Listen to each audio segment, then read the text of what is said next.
नमस्कार दोस्तों, मेरा नाम है शोभित। आप देख रहे हैं फाइनेंस मोटिवेशन और आज हम ऐसी शख्सियत की बात करना चाह रहे हैं जो इस समय के सबसे अमीर निवेशक हैं। तो चलिए शुरू करते हैं। वॉरेन बफेट का जन्म 1930 यूएस के ओमाहा सिटी में हुआ था। इनके पिता स्टॉक ब्रोकिंग फर्म में सेल्समैन का काम किया करते थे। किन्हीं कारणों से इनके पिता की नौकरी जाने के बाद इन्होंने खुद का स्टॉक ब्रोकिंग फर्म शुरू किया, जहां छोटी उम्र के बच्चे खेलकूद का आनंद ले रहे थे। वहीं वॉरेन को बुक्स पढ़ना, बिजनेस न्यूज पढ़ना आदि पसंद था। जब वॉरेन केवल 7 से 8 साल के थे तब उन्होंने एक बुक जिसका नाम 1000 Ways to Make $1000 $1000 कमाने के 1000 तरीके पढ़ी थी। और उस बुक में $1000 कमाने के तरीके थे, जिसमें एक तरीका था पिनबॉल मशीन का।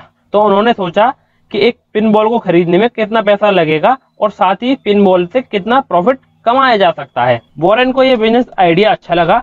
उन्होंने ये मशीन अपने दोस्त के साथ पार्टनरशिप में खरीद ली और इस मशीन को बार्बर शॉप में यानी नाई की दुकान पर ले जाकर रख दिया, ताकि जो लोग वेटिंग में हो वो इस पिनबॉल को खेल सकें। बफेट और उनके दोस्त का यह बिजनेस चलने लग गया और अच्छा प्रॉफिट हुआ।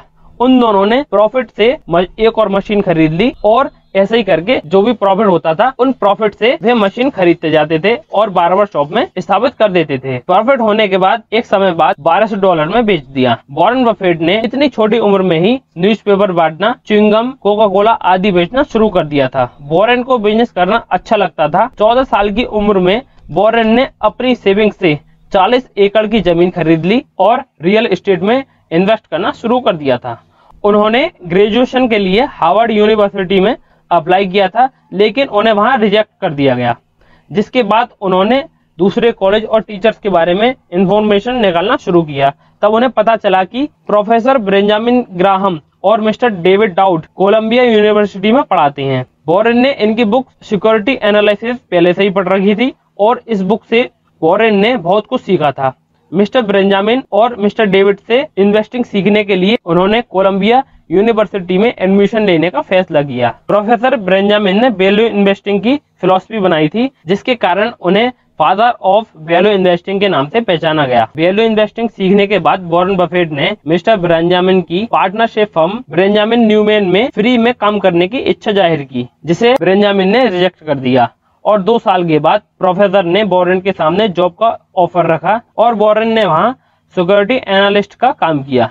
1956 में जब प्रोफेसर रिटायर हो गए तो उन्होंने अपनी फर्म बंद कर दी और वॉरेन वापस ओमाहा लौट आई। वैल्यू इन्वेस्टिंग का मतलब शेयर को उनकी इंट्रिंसिक वैल्यू से कम पर खरीदना होता है। वैल्यू इन्वेस्टिंग का यूज करके वॉरेन बफेट मिलियनेयर बन गई। 1962 में वॉरेन ने बर्कशायर हैथवे के स्टॉक्स को पहली बार खरीदा। तब बर्कशायर हैथवे एक कपड़ों का बिजनेस किया करता था। कंपनी का काम ना चलने के कारण कंपनी को अपने टेक्सटाइल मिल बेचने पड़ रहे थे और इन पैसों से कंपनी अपने ही शेयर खरीद रही थी। और वॉरेन को पता चला कि कंपनी अपने शेयर बाई बैक करती रहेगी, इसलिए उन्होंने 1964 तक शेयर्स को होल्ड करके रखा। और कंपनी ने जब अपने और भी मिल बेचने के बाद अपने शेयर्स को रीपर्चेज करना शुरू किया, तब कंपनी ने वॉरेन से पूछा कि वह कितने प्राइस पर अपना शेयर बेचना चाहते हैं। तब वॉरेन ने कहा $11.50। और जब वॉरेन को कंपनी द्वारा शेयर खरीदने का लेटर मिला तो उसमें 11.375 प्राइस था, जबकि डील $11.50 की थी। वॉरेन को यह बात बिल्कुल पसंद नहीं आई। उन्होंने यह डील तुरंत रिजेक्ट करके बर्कशायर हैथवे को और ज्यादा खरीदना शुरू कर दिया और जब तक कंपनी का होल्ड अपने हाथ में नहीं आया तब तक वह शेयर खरीदते गए। और कंपनी का होल्ड अपने हाथ में आते ही उस शीटर मैनेजमेंट को कंपनी से हटा दिया। 1969 में उन्होंने अपना पार्टनरशिप का बिजनेस बंद कर दिया और बर्कशायर हैथवे के चेयरमैन बन गए। मिस्टर वॉरेन बफेट ने पहली बार स्टॉक मार्केट में 11 साल की उम्र में निवेश किया था।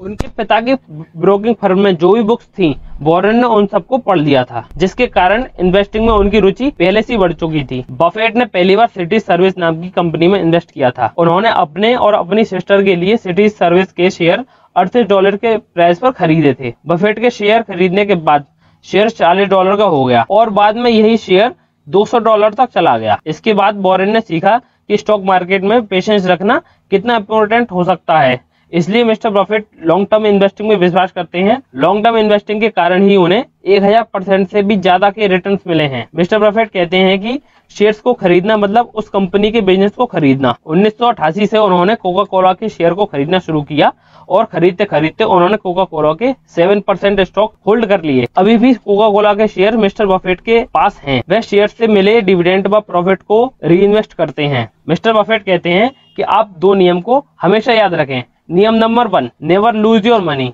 यानी अपने पैसों को मत खो। और नियम number 2, never forget rule number 1, यानी पहले नियम को कभी मत भूलो। वह दिन के 5-6 घंटे बुक्स पढ़ने में बिताते हैं और फिजूल खर्ची को इन्वेस्टिंग का सबसे बड़ा दुश्मन बताते हैं। वह अपनी सिस्टर से कहते थे कि मैं दुनिया का सबसे अमीर आदमी बनूंगा। 2009 में वह कुछ महीनों के लिए विश्व के सबसे अमीर आदमी बन गए थे और कुछ सालों से टॉप रिचेस्ट पर्सन की सूची में टॉप 10 में शामिल हैं। इतने अमीर होने के बाद भी वह उसी घर में रहते हैं जो उन्होंने 1958 में शादी के समय खरीदा था और अपनी कार खुद ही ड्राइव करते हैं। वॉरेन ने अपना 90% से ज्यादा पैसा 50 साल की उम्र के बाद कमाया है। वह कंपाउंडिंग की पावर को ध्यान में रखकर लॉन्ग टर्म इन्वेस्टिंग करने के बारे में फोकस करते हैं। मिस्टर बफेट का कहना है कि जो व्यक्ति अपनी भावनाओं पर नियंत्रण नहीं रख सकता वह अपने धन पर नियंत्रण नहीं रख सकता। तो दोस्तों आपने देखा और समझा कि किस प्रकार इतना बड़े आदमी होने के बाद भी उनमें कितना पेशेंस है और वो फिजूल खर्ची को किस प्रकार से दुश्मन मानते हैं। तो दोस्तों आप भी इनसे सीख ले सकते हैं और अपने जीवन को सफल बना सकते हैं और अच्छा निवेश कर सकते हैं और लॉन्ग टर्म इन्वेस्टिंग करके आप भी एक समय के बाद अमीर बन सकते हैं। तो आई होप दोस्तों ये स्टोरी आपको बहुत पसंद आई होगी। अगर आपको ये स्टोरी पसंद आई है तो हमारे चैनल को सब्सक्राइब करें, बेल आइकन पर प्रेस करें और साथ ही यह वीडियो अपने दोस्तों को तक ज्यादा से ज्यादा शेयर करें जिससे उन्हें भी वॉरेन बफेट के बारे में और इस तरह के इन्वेस्टिंग के बारे में पता चल सके। आपका बहुमूल्य समय देने के लिए आपका बहुत बहुत धन्यवाद।